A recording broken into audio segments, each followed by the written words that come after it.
आज आपण mango ice cream बनवत आहोत. मँगो आईस्क्रीम ही बनवायला खूप सोपी आणि कमीत कमी साहित्यात आपण ही आईस्क्रीम बनवून तयार करणार आहोत. याच्यासाठी आपण व्हिप क्रीम किंवा कंडेन्स मिल्क असलं काही वापरणार नाही आहे. घरच्याच साहित्यात ही मस्त अशी आईस्क्रीम बनवून तयार होते आणि अशी आईस्क्रीम बनवून आपण उन्हाळ्याचा मजा घेऊ शकतो. तर तुम्ही ही रेसिपी पूर्ण बघा आणि माझी ही रेसिपी आवडल्यास प्लीज चॅनलला लाईक आणि सबस्क्राईब करायला विसरू नका.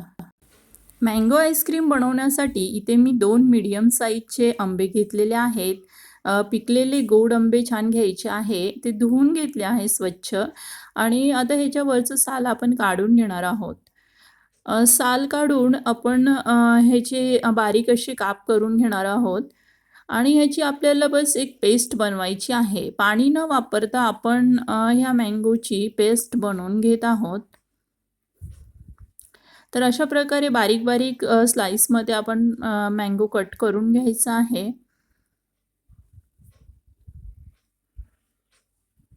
आणि ह्या स्लाइस कट करून आपण ह्याचं पेस्ट बनवून घेऊ. बघू शकता तुम्ही मी अशा प्रकारे हे मँगो कट करून घेतला आहे. हे ज्युसरमध्ये मी मँगो स्लाइस टाकून ह्याचा पेस्ट बनवून घेत आहे.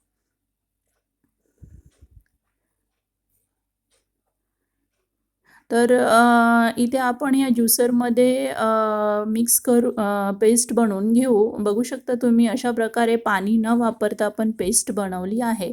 इथे मी अर्धा लिटर दूध घेत आहे. हे फुल क्रीम दूध आपण घेतलेलं आहे. आता हे पातेल्यात टाकून आपण दूध हे गरम करून घेऊ. दूध हे छान 4 ते 5 मिनिटं आपण उकळवून घेऊ. थोडंसं दुधाला आटवून घ्यायचं आहे. इथे अर्धा कप दूध मी साईडला थंड दूध घेतलं होतं. तर ह्या दुधामध्ये 2 चमचे भरून मी कस्टर्ड पावडर टाकत आहे. तर हे 2 चमचे कस्टर्ड पावडर टाकून आपण ह्या दुधामध्ये मिक्स करून घेऊ. तर छान अशी ही मिक्स करून घ्यायची आहे.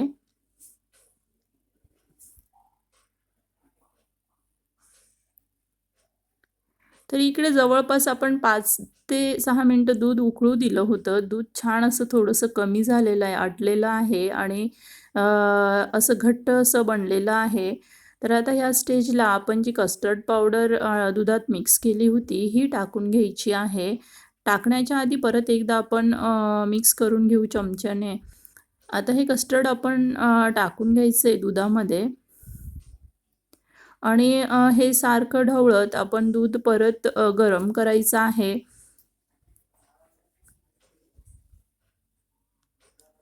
तर जोपर्यंत हे मिश्रण थोडं घट्टसर होत नाही तोपर्यंत आपण परत एकदा उकळून घेऊ.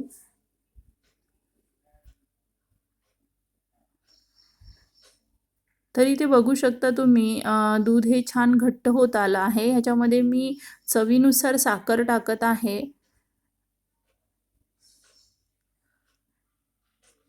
तर साखर टाकून आपण हे छान असं उकळून घेऊ.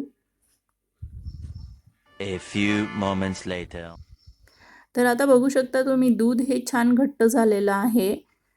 तर ह्या स्टेजला आपण चेक करायचं आहे की दूध हे असं क्रीमी थोडं घट्टसर वाटलं की मग आता गॅस बंद करून घेऊ. कारण थंड झाल्यावर ते अजून घट्ट होतं. आणि हे मिश्रण आपण थंड करून घ्यायचं आहे. थंड झाल्यावर आपण जे हे पेस्ट बनवलेलं आहे मँगोचं आपण हे ह्याच्यामध्ये मिक्स करून घेत आहोत.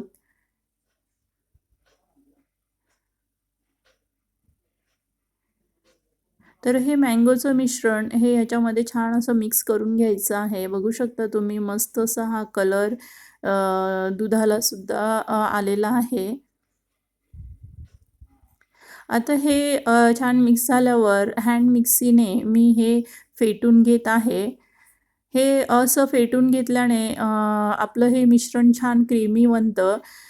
तर तुमच्याकडे हे हँड मिक्सर नसेल तर तुम्ही हे मिक्सरमधून सुद्धा फिरवून घेऊ शकता. तर आता हे आपण असं हँड ब्लेंडरने मिक्स 2 करून घेतलं hours आहे later. आणि 2 ते 3 तास आपण हे फ्रीजमध्ये ठेवून द्यायचं आहे आणि 2 तासानंतर परत हे पातेलं मी बाहेर काढलं आहे आणि परत एकदा ह्या ब्लेंडरने मी हे मिश्रण फेटून घेत आहे. तर ह्या डबल फेटल्यामुळे आईस्क्रीम ही खूपच क्रीमी अशी बनते. जशी मार्केटची आईस्क्रीम असते तशी बनते किंवा व्हिप क्रीम टाकून आपण आईस्क्रीम बनवतो. अगदी ही आईस्क्रीम तशीच बनते विदाऊट व्हिप क्रीम. तर हे जे मिश्रण आहे हे 2दा आपण असं फेटून घेत आहोत.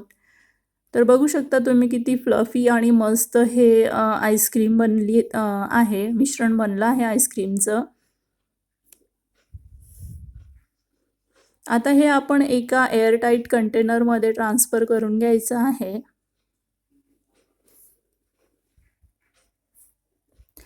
तर बघू शकता तुम्ही खूपच अशी ही क्रीमी आईस्क्रीम दिसते आहे.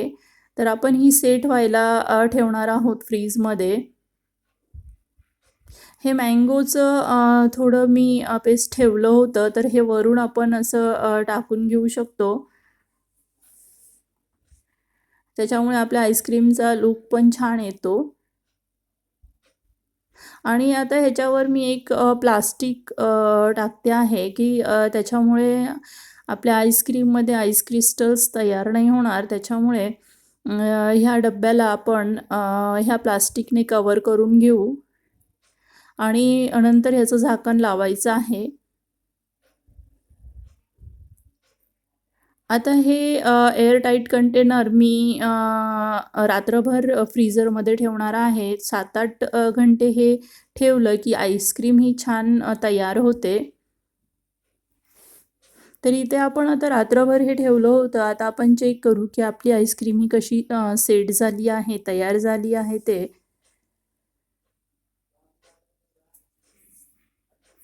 तर बाहेर काढल्याच्या नंतर 1 ते 2 मिनिटं ही रूम टेम्परेचरवर अशी आईस्क्रीम राहू द्यायची. त्याच्यामुळे ती छान थोडीशी मेल्ट होते आणि काढायलासुद्धा सोपी जाते. तर इथे मी ही आईस्क्रीम अशी काढून घेत आहे. बघू शकता तुम्ही. तुमच्याकडे स्कूपर नसेल तर तुम्ही ह्या अशा राउंड शेपच्या चम्मचने ही आईस मस्त अशी काढून घेऊ शकता. तर बघू शकता तुम्ही मस्त अशी आईस्क्रीम ही बनून तयार होते.